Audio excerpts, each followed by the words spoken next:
Hi everybody, I'm Katherine and welcome back to my channel. Today's video is going to be all about how I made a simplified Edwardian inspired blouse that I think is perfect for more of a beginner to incorporate Edwardian details into their modern day wardrobe without a lot of hassle and fuss. I'm going to go over how I drafted the pattern, what I was inspired by, how I created millions of little pin tucks, and then how I sewed the blouse. If this sounds interesting to you, then just keep watching.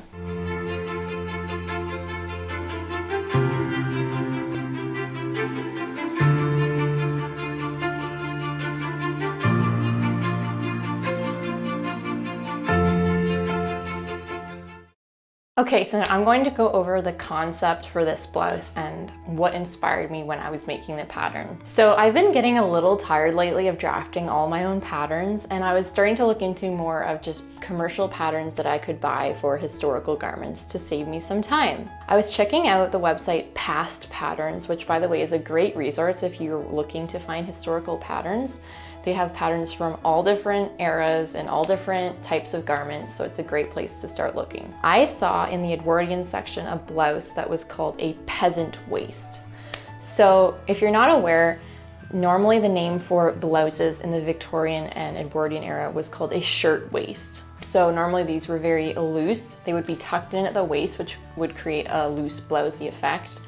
And they often had long puffed sleeves and high collars. So I was looking for this kind of overall shape, but in terms of a modern wardrobe, I find it's a little harder to pull off the puffed long sleeves and the high necks with the collars than it is just the general shirtwaist look. I wanted the general shape of it without those historical details. So when I saw the peasant waist pattern, it looked perfect for what I was going for.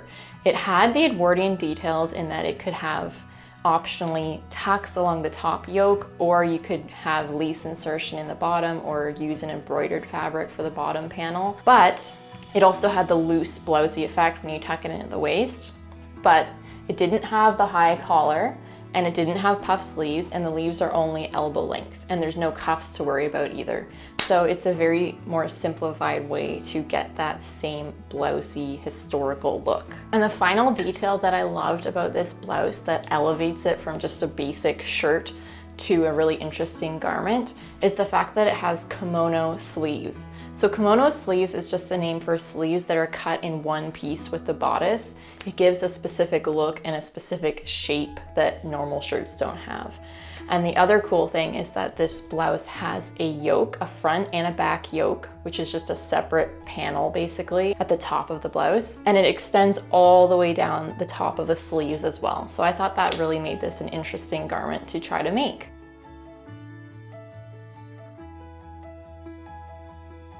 Okay, so now I'm going to talk about how I drafted the pattern. So I did just say that I was tired of drafting patterns and I was inspired by the Past Patterns pattern, and I do think it's a great option if you just want to buy a pattern for this.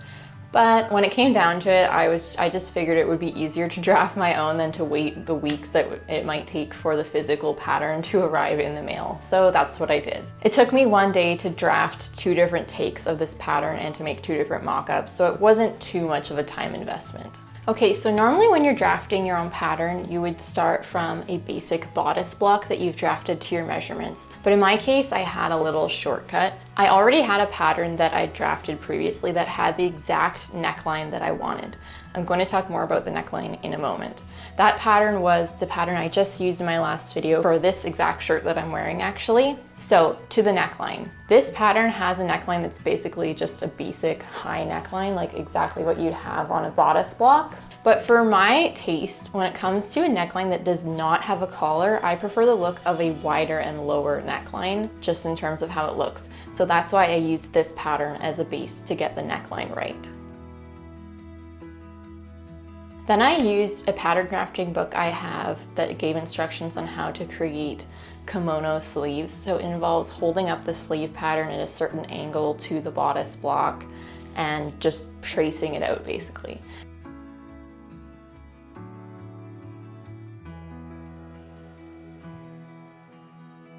Now this took some trial and error because the first time I tried a type of kimono sleeve that's supposed to fit closer to the body, but when I made my mock-up, it ended up not working. It was too tight of an angle between the arm and the body. So I decided to just do the basic kimono pattern in which the sleeve is almost at a 90-degree angle to the body. And there are underarm gussets in both of these variations.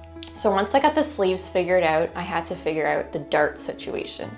So if you look at the peasant waist pattern and basically any historical shirtwaist pattern, you'll see that the front usually does not have any darts. And I think the way they accomplish this is that they rotate the dart from, the side position or wherever it originally was, down to coming from the waist, pointing up towards the bust, and then they just leave that dart unstitched. And that's partly what gives it that blousy effect when you tuck it into a high-waisted skirt.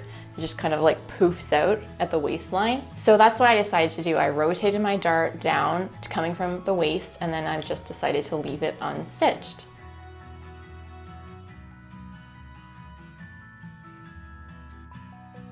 Once this was all done, I was able to draw in the front and back yoke lines, mostly just by eye, using my Pattern Master ruler as a guide to get the curves right, and extended those yoke lines all the way down the sleeves.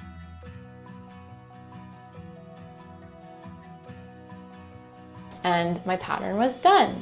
I did make a second mock-up of my second variation of the kimono sleeves and decided it would work just great, and then it was time to move on and cut out my linen for the blouse.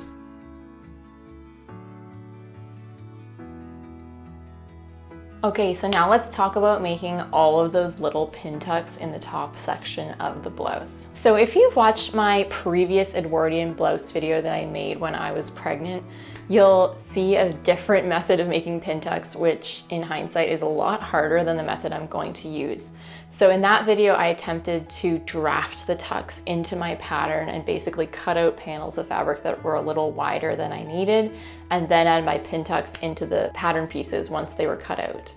The problem with this is that you don't really have a lot of control over how it will turn out, and your pattern piece could very likely end up not being the right size for your final garment. So I got a few helpful tips from people who might have been slightly horrified by my method in that video, who suggested making a piece of fabric with a bunch of pin tucks in it first and then cutting out your pattern pieces from that. That seemed to make a lot more sense, so that's what I did for this blouse. Before we get into this, I'll just mention that if you're making this pattern, the pin tucks are optional. You could easily make a nice blouse without having pin tucks in this section. It was just something I wanted to incorporate this time. So for this project, I used a cream colored linen that I bought from Pure Linen Envy. I bought enough of it so that I would have plenty for this project and possibly for another project, because in my opinion, you can never have enough white or cream colored linen in your stash. It's just so versatile. So I decided I would need to cut out a swath of fabric that was large enough to fit both my front and back yoke pieces, but to have probably double the width of those yoke panels because it was all going to be all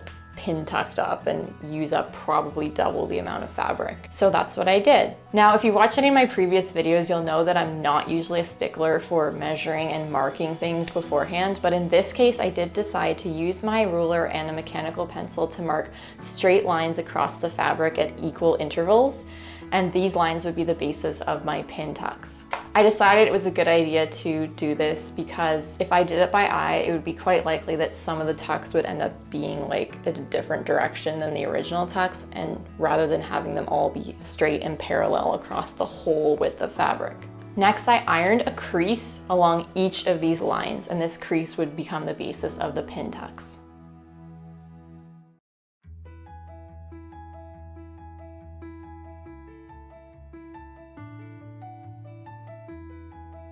Finally, I took the piece of fabric after all of these creases had been ironed in place to my machine, and I sewed very close to that crease line along each of the pin tucks, using my sewing machine foot as a guide for how wide I wanted the tucks to be. This took a very long time.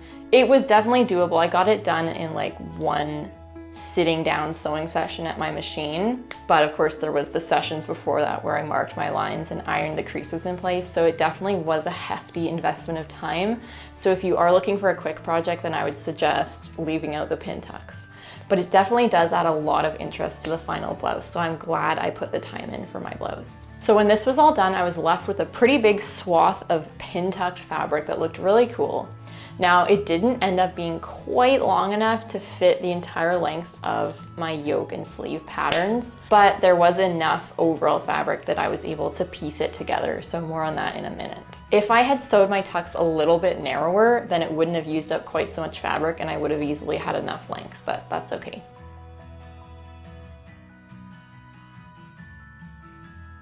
Okay, so let's get into the sewing now. So I cut out all my pattern pieces from the fabric. I cut the yoke pieces out of the tucked fabric, and none of my pattern pieces had seam allowance added. I was just too lazy to do that. So I just traced around each pattern piece and then added my seam allowance by eye as I was cutting. So I cut the front body piece on fold, so there would be no seam in the center.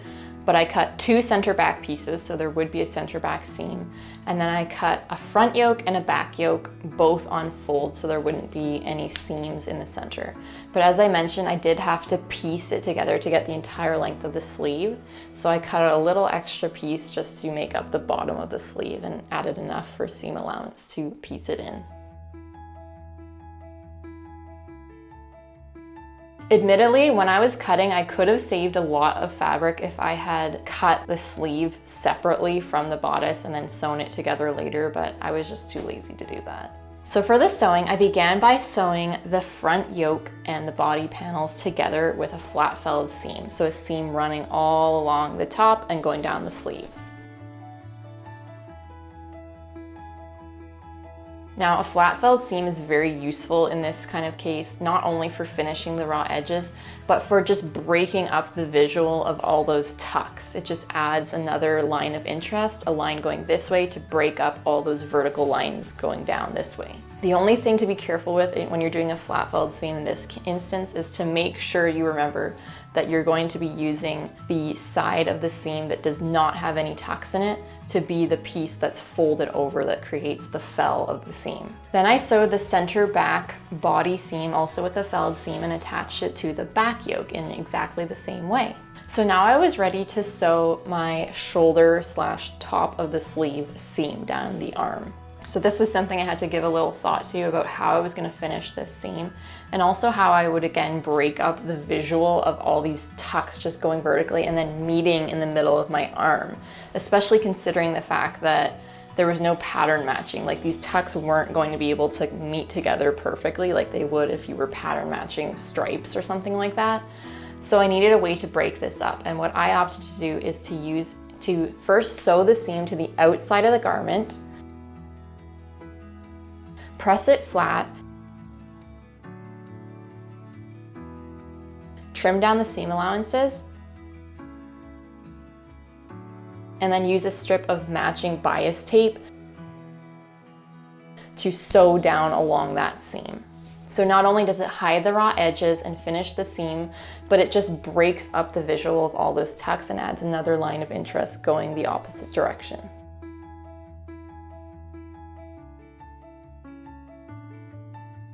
So now it was the scary part. It was time to add the underarm gussets and to finish the bottom of the blouse. This was definitely the most finicky part of this shirt, so definitely take your time on this part if you're making something similar. Now, if you've sewn shifts or chemises in the past, it's a very similar process, but in my opinion, this was a little bit harder. I think it's just because of the shape of the gusset. It's more of a diagonal shape rather than a square. So it was just a little trickier, but it was definitely doable. So the pattern includes a point that you are supposed to slash open the shirt up to, because at this point the pattern just has an angle where the sleeve meets the body, and we're going to want to make a cut going up into the armpit area.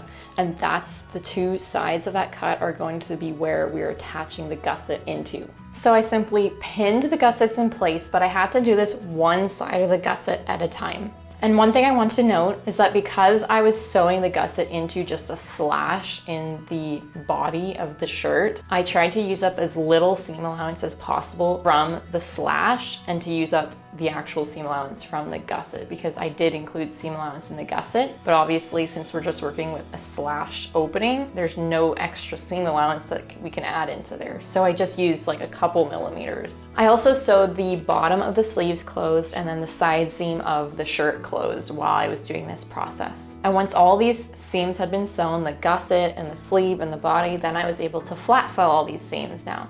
So first I would do the bottom of the sleeve, then the side seam, and then the gusset seams.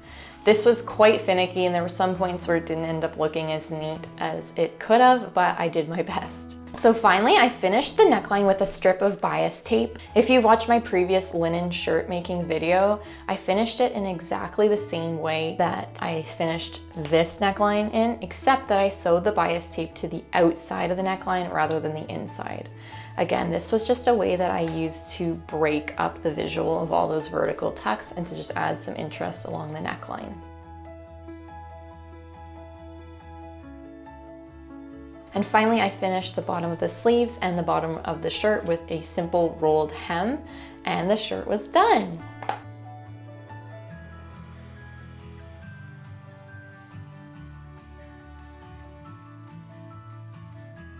So how do I like this shirt now that it's finished? So admittedly, while I was sewing this blouse, I was quite skeptical that I was going to end up liking it. I thought the tucks turned out a little too wide and that it was going to give the shirt too much of a like 90s or even 80s look. I don't know where that's coming from, but I was just a little worried. It was just one of those things though, like you can't really judge a garment until you're actually done sewing it and you actually try it on, because once I was done and I tried it on, I was so pleasantly surprised at how it turned out. I really like the look of the tucks and the horizontal like bias tape going across the tucks. I think it's just a very interesting shirt. It's very different than any type of shirt I've made before.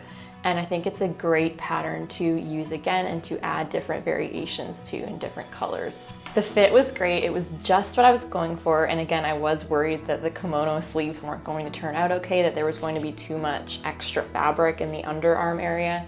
But it turned out perfect and I was really pleasantly surprised about that too.